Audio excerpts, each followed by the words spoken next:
नमस्कार, मेरा नाम प्रज्ञा पांडे है और आप जीएन न्यूज देख रहे हैं। आज हम उपस्थित हैं नारायण कृषि विज्ञान संस्थान गोपाल नारायण सिंह विश्वविद्यालय के उस स्थान पर जहां पे मधुमक्खी पालन किया गया है। मधुमक्खी पालन के संदर्भ में आज विशेष बातचीत करेंगे हम। इससे विशेष बातचीत में हमारे साथ जुड़ चुके हैं doctor Radhe Shyam Dhole sir and doctor Aditya Patel sir. हम इनसे बात करेंगे। देखिए, सबसे पहले तो मधुमक्खियों के पास जाने के लिए हमें प्रोटेक्शन चाहिए, जिसके लिए हम बी वेल पहन लेंगे। सर, बहुत बहुत स्वागत है आपका जीएन में। धन्यवाद मैडम। सर, सबसे पहले तो हमें बताएं कि मधुमक्खी पालन होता कैसे है और इसके लिए किन किन चीज़ों की ज़रूरत होती है। देखिए, जैसे कि हम सब जानते हैं कि भारत एक कृषि प्रधान देश है, जहाँ पे 52% से ज़्यादा जनसंख्या कृषि पर निर्भर है। पर आजकल के जितनी भी समस्याएं आ रही है, जैसे कुछ नैसर्गिक समस्याएं हैं और कुछ मानव निर्मित है।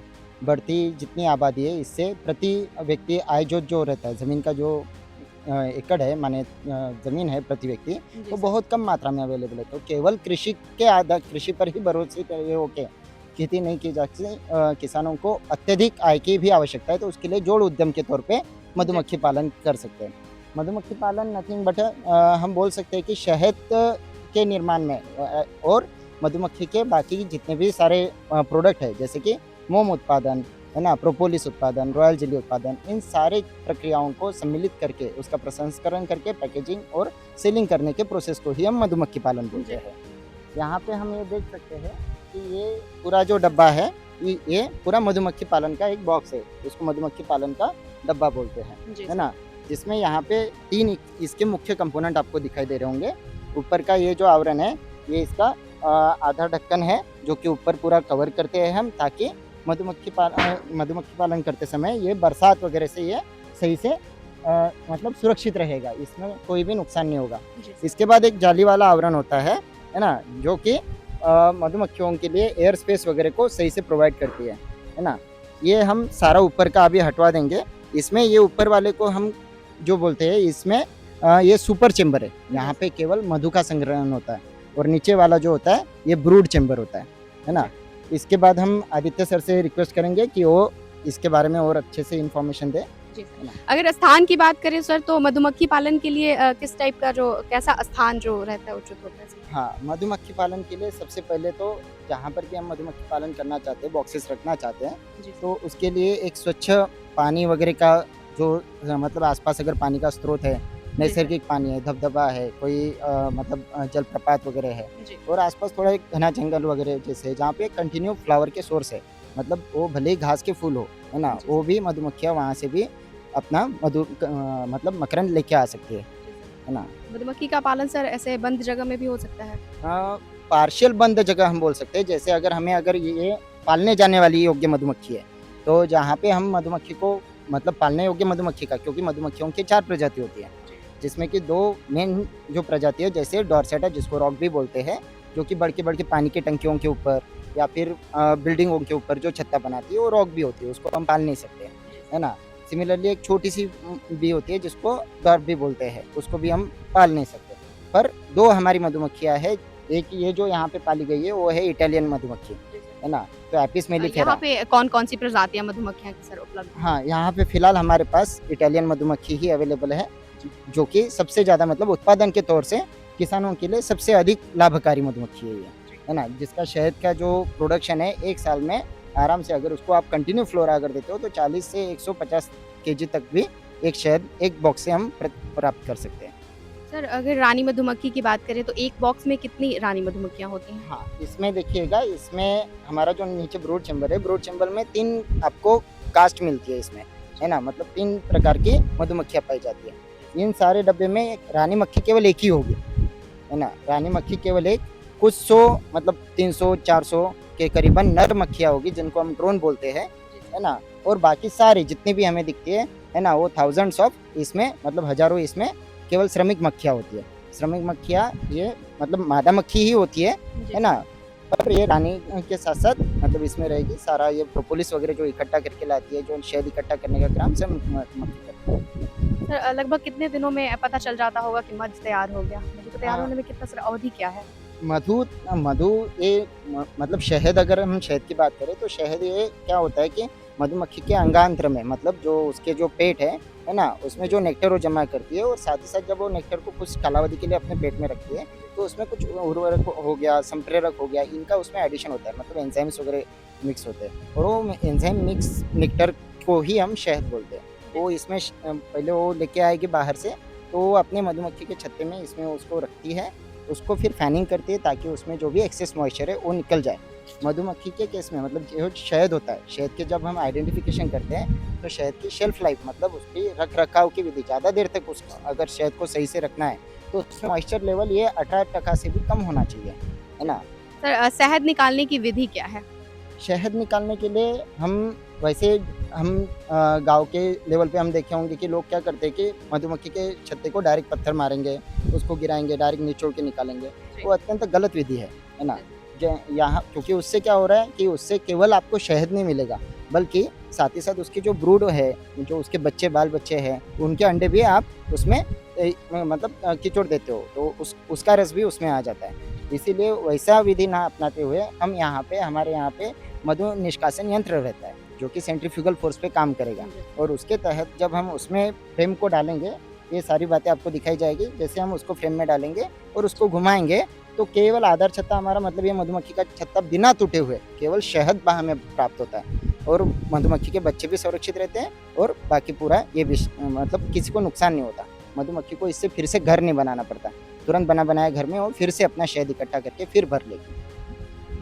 बहुत बहुत धन्यवाद सर। देखिए आगे की जानकारी के लिए हमारे साथ जुड़ चुके हैं डॉक्टर आदित्य पटेल सर। बहुत बहुत स्वागत है सर आपका जी CNTV में। धन्यवाद। सर आप हमें मधुमक्खियों के बॉक्स के बारे में बताएं। जी सबसे पहले मधुमक्खियों को बॉक्स खोलने के लिए हमें एक वीवेल की ज़रूरत होती है, जो आप पहने, ठीक है।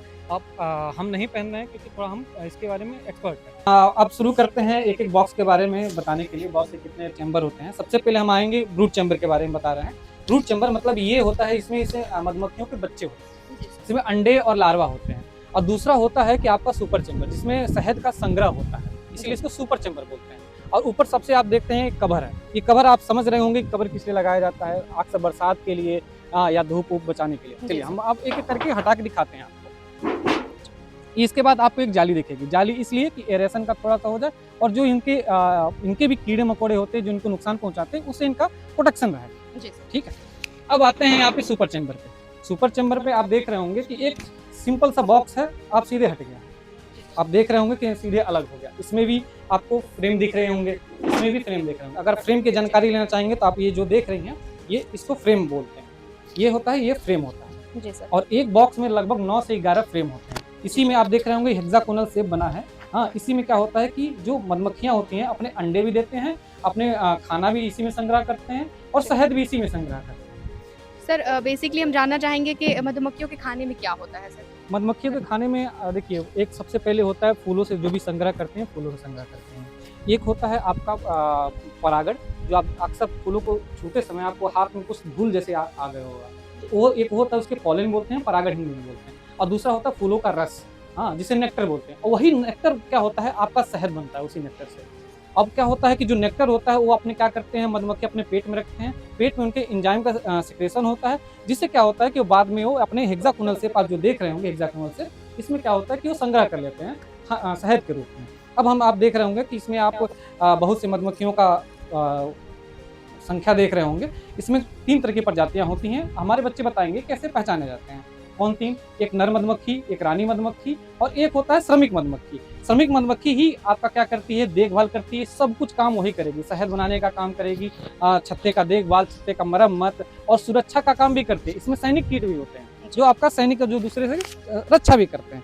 आप यहाँ पे देख रहे होंगे कि यहाँ पे कुछ जो होंगे, जो आपके चैम्बर हैं, सॉरी सेल हैं, वो सेल क्या होंगे कि बंद है। इसमें क्या है ना कि आपके प्यूपा है, अच्छा प्यूपा भी हैं और लार्वा भी हैं। आप हल्के हल्के देख रहे होंगे सफेद सफेद कलर के, तो लार्वा होते हैं, ठीक है। अब इसमें सब मधुमक्खियों के बारे में देख रहे होंगे, ठीक है। अब हम इसमें आपको क्या करते हैं कि एक एक क्वीन सेल दिखाते हैं। जो क्वीन होती है, क्वीन का मतलब होती है रानी है, तो रानी का भी जो घर होगा वो बड़ा होता है। तो आप एक देखेंगे कि यहाँ पे देखिए क्वीन का सेल बन रहा है। इसमें क्या होती है, क्वीन रहती है। अगर आप थोड़ा सा अंदर करके देखेंगे तो यहीं पे एक होगा, अंडे दी होगी, उसी में वो होंगे बच्चे उसके, ठीक है। अब इसको क्या होता है, जो श्रमिक मधुमक्खियों का काम क्या होता है कि इन्हीं बच्चों को और जो भी रानी मधुमक्खी होती है, चाहे कोई भी बच्चे होते हैं, उनको जी। खिलाना होता है। सर एक और चीज़ है, जी। सर एक बार में रानी मधुमक्खी लगभग कितने बच्चे देती है? हाँ, अगर स्वस्थ रानी मधुमक्खी है, तो एक दिन में लगभग 1500 से 2000 तक अंडे देती है। और एक अगर अच्छे से कहा जाए कि सुव्यवस्थित और अच्छी संख्या वाला अगर हम चैम्बर समझ लें, मधुमक्खी का छत्ता समझ लें, तो उसमें लगभग 10 से 20,000 मधुमक्खियाँ रहती हैं, जिनमें सिर्फ और सिर्फ एक रानी मधुमक्खी रहती है। जी। उसके बाद कुछ नर मधुमक्खी, उसके बाद सबके सब श्रमिक मधुमक्खी। देखिए हमारे साथ कीट विज्ञान के कुछ छात्र भी हैं, हम इनसे भी बातचीत करेंगे। आप बताइए क्या नाम है आपका? मेरा नाम दीपक कुमार है। अच्छा दीपक, आप मधुमक्खी की प्रजातियों के बारे में बताइए। तो सबसे पहले हम बात करेंगे यहाँ की रानी मक्खी के बारे में। तो रानी मक्खी जैसे कि आप देख सकते हैं कि यहाँ सबसे बड़ी है। उसका एब्डोमिनल जो होता है वो बड़ा होता है। उसके साइज़ का प्रिपेयर करा जाए तो 20 से 25 माना जाता है। इनको सबसे बड़ा पहचानने में ये है कि इनका जो पंख होता है, विंग्स, ये फुल बॉडी कवर नहीं कर पाते हैं पंख, छोटे होते हैं पंख। और वर्कर भी का रहा तो वर्कर भी सबसे स्मॉल होते हैं साइज़ में, 10 से लेकर 14 तक इनका साइज़ होता है। और ड्रोन बड़े होते हैं, बस ड्रोन का जनरली काम ये होता है कि वो बस मेटिंग के लिए होते हैं। वो रानी मक्खी के साथ मेटिंग करते हैं, उनका और कोई काम नहीं होता है। वर्कर भी का सारा काम होता है जैसे कि पॉलन नेक्टर कलेक्ट करके लाते हैं उससे हनी बनाने के लिए। और रानी मक्खी का तो अंडे देने का काम है उसका, बस यही। आइए इनसे बात करते हैं। आपका क्या नाम है? मेरा नाम आशीष है। मधुमक्खी पालन के दौरान किन किन चुनौतियों का सामना करना पड़ा आपको? काफ़ी सारी चुनौतियाँ आती हैं, जैसे कि हमें रेगुलर इंस्पेक्शन करना होता है। इसमें काफ़ी सारे डिसीजर और पेस्ट भी लगते हैं, जैसे कि हमें वैक्स मॉथ लग सकता है, इसके लिए हमें रेगुलर इंस्पेक्शन करना होता है।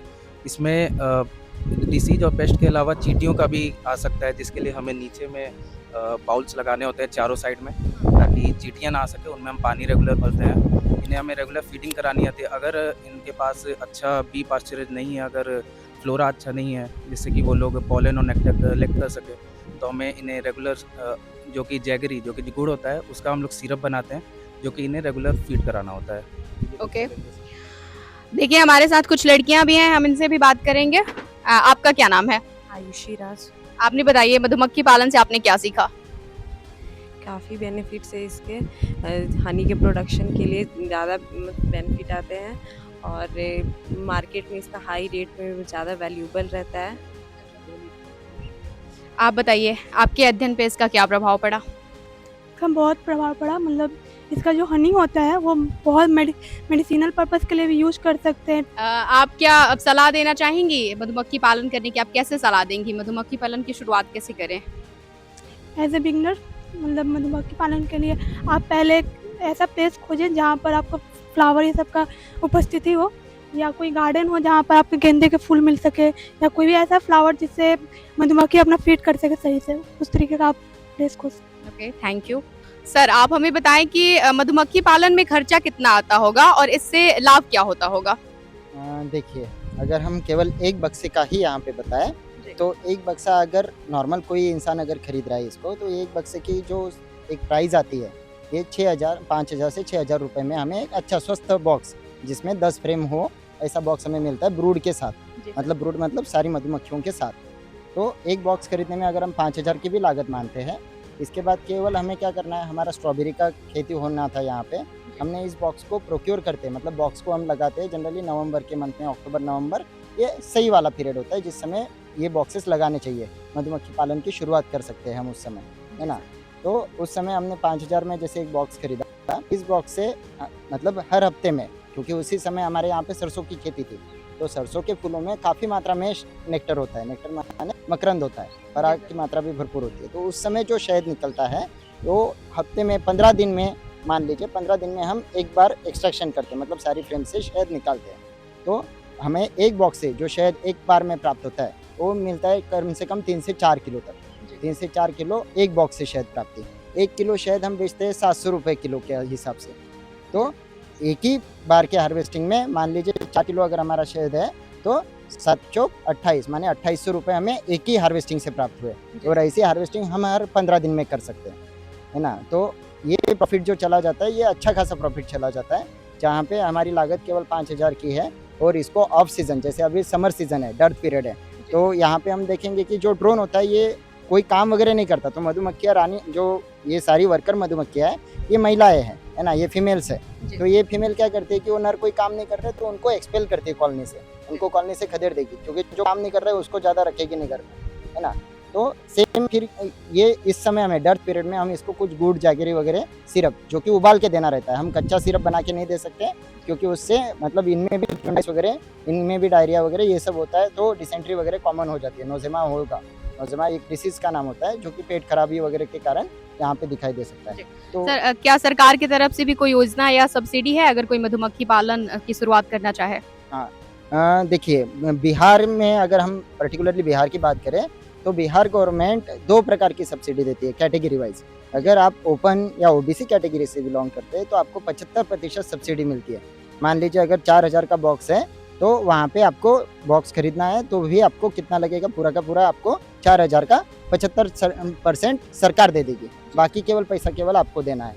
और वही अगर आप SC/ST कैटेगरी से बिलोंग करते हैं तो आपको 90% सब्सिडी है, मतलब 4000 के बॉक्स के लिए केवल 400 रुपये देने हैं। जहाँ पे 4000 देके आप एक बॉक्स ले लेंगे मान लीजिए, वहीं पे आप 4000 में 10 बॉक्स ले सकते हैं अगर आप SC/ST कैटेगरी से बिलोंग करते हैं तो। इसके लिए आपको जो बिहार सरकार का कृषि विभाग है या फिर उद्यान विभाग है, उसमें जाके उनसे वहाँ पे संपर्क करना रहता है।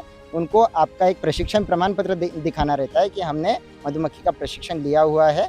साथ ही साथ उनका एक प्रशिक्षण रहता है, उसको जब आप कंप्लीट करते हो तो वहाँ से आपको अक्टूबर-नवंबर के मंथ में बिहार के हर जिले में बॉक्सेस का बंटवारा होता है। उस समय हर जिले का एक कोटा होता है कि इतने इतने बॉक्सेस उनके डिस्ट्रीब्यूट होने चाहिए, वो प्रदान करते हैं, तो आप वहाँ पे लाभार्थी हो सकते हो। ये तो हो गई बिहार गवर्नमेंट की योजना।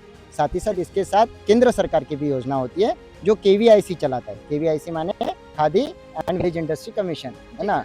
तो खादी एंड ग्राम विकास मंडल होता है जो केंद्र सरकार का होता है। ये पूरे बॉक्सेस में कोई भी आप कैटेगरी से बिलोंग करते हो आपको 50% सब्सिडी तुरंत मिलती है। तो इस तरह से आप बॉक्सेस प्रोक्योर कर सकते हैं। सर खासकर बिहार प्रदेश के युवा या किसान मधुमक्खी पालन की शुरुआत करना चाहें तो वो कैसे करें? ऐसे वक्त हमारे यहाँ पर हम चाहेंगे हमारे आसपास, यहाँ पे जमुआर सासाराम के आसपास जितने भी किसान भाई लोग हैं, ये मई में हम एक ट्रेनिंग प्रोग्राम करवाने जा रहे हैं मधुमक्खी पालन के, क्योंकि उसी 20 मई को हमारे यहाँ पे पूरे विश्व भर में, है ना, मधुमक्खी दिवस के रूप में उसको मनाया जाता है 20 मई को। तो उसके पहले एक हफ्ता हम पूरा ट्रेनिंग चलाने वाले किसानों के लिए, तो सारे किसान भाई लोग हमारे यहाँ पे आए, एक ट्रेनिंग करें। ये ट्रेनिंग प्राप्त करने के दौरान उन्हें सारी रखरखाव की सुविधाएं कैसे करते, कैसे नहीं करेंगे, कहाँ से प्राप्त करेंगे, ये सारी योजनाएं बताई जाएगी। उन्हीं को हम उद्यान जो अधिकारी है यहाँ के, उनसे हम मुलाकात करवा देंगे ताकि वो सीधा उनके कांटेक्ट में आके बेनिफिशियरी बन जाएंगे। सर खासकर यहाँ नारायण कृषि विज्ञान संस्थान में ये मधुमक्खी पालन करने का उद्देश्य क्या है? देखिए, पहली बात, नारायण कृषि विज्ञान संस्थान, जब भी कृषि का नाम आएगा तो ये कृषि का जोड़ उद्यम है, मतलब कृषि के साथ मधुमक्खी पालन आप कोई सिटी में नहीं कर पाएंगे अच्छे से। इसके लिए कृषि की भूमि होना, आसपास जंगल होना, पेड़ पौधे होना, फूल होना, ये बहुत आवश्यक होता है। हमारे यहाँ पे हम जब बच्चों को ये सिखाते हैं तो ये केवल प्राइवेट संस्थान के तौर पे ऐसा नहीं कि केवल डिग्री देते हैं, है ना। यहाँ पे उनको हैंड्स ऑन ट्रेनिंग, मतलब वो प्रात्यक्षिक रूप से इसको करेंगे। ये सारे बॉक्सेस, ये इनका रखरखाव हो गया, इनकी सारी मतलब फीडिंग देने की सुनिश्चितता हो गई, ये सारा जो भी मेंटेनेंस है ये सारे स्टूडेंट लोग करते हैं, खुद सीखते हैं, खुद ही शहद निकालते हैं, खुद प्रोसेसिंग करेंगे, बॉटलिंग बनाएंगे और खुद ही सेल आउट करेंगे, है ना, ताकि बच्चों को ये जानकारी हो कि कितना फ़ायदा हम इस डब्बे से, मतलब मधुमक्खी पालन से कमा सकते हैं, ताकि उन्हें आगे चल के केवल सरकारी नौकरी पे डिपेंड ना रहते हुए अपना भी उद्यम खोलने की, मतलब एंटरप्रेन्योर बनने की एक आज़ादी रहे। बहुत बहुत धन्यवाद सर, बहुत ही उपयोगी जानकारी रहा आपके द्वारा। देखिए, जैसा कि मधुमक्खी पालन के संदर्भ में हमने बहुत ही बेहद जानकारी दी डॉक्टर राधेश्याम ढोले सर और डॉक्टर आदित्य पटेल सर ने, साथ ही छात्रों ने भी हमें बहुत कुछ बताया। अगर आप भी मधुमक्खी पालन की शुरुआत करना चाहते हैं तो यहाँ गोपाल नारायण सिंह विश्वविद्यालय का नारायण कृषि विज्ञान संस्थान आपकी मदद और जानकारी के लिए तैयार है। ऐसे ही तमाम जानकारियों के लिए बने रहें हमारे साथ और देखते रहिए GNTV न्यूज़।